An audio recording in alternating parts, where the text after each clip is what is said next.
La maladie d'Alzheimer, c'est une maladie neurodégénérative. Donc, c'est une maladie qui affecte les cellules du cerveau. Ça va affecter la mémoire au début, puis presque toutes les fonctions cognitives, le langage, la concentration, la résolution de problèmes, le jugement. Mon nom est Sylvie Belleville. Je suis directrice scientifique du Centre de recherche de l'Institut universitaire de gériatrie de Montréal et professeure à l'Université de Montréal.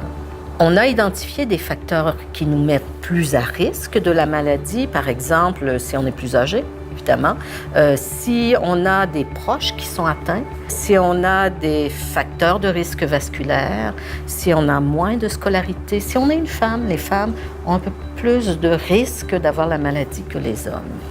Quand elles ont un diagnostic, c'est généralement un choc immense. C'est un choc immense pour la personne, c'est un choc immense pour la famille parce que cette maladie-là, elle est incurable.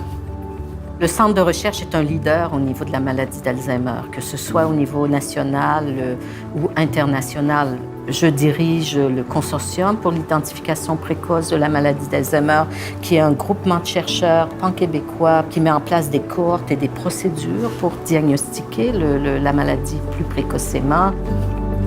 La maladie, même si on la diagnostique à un certain moment donné, quand elle est quand même assez sévère, puis que les gens commencent à avoir des difficultés à gérer leurs activités dans la vie de tous les jours, ce qu'on a réalisé, c'est que la maladie, elle commençait 10 à 20 années avant le moment où on détecte les symptômes. Donc, il faut être capable de tester les médicaments ou tester les mécanismes chez les gens qui sont pendant cette phase au cours de laquelle la maladie se développe. Donc, on utilise des tests cognitifs ou alors de la neuroimagerie pour essayer de voir comment on peut identifier plus tôt les signes de la maladie.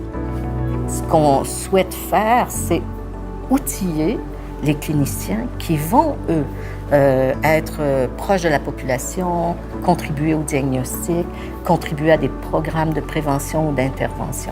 On travaille en grande proximité avec les cliniciens pour faire en sorte que les découvertes qu'on obtient aient rapidement un impact auprès de la population.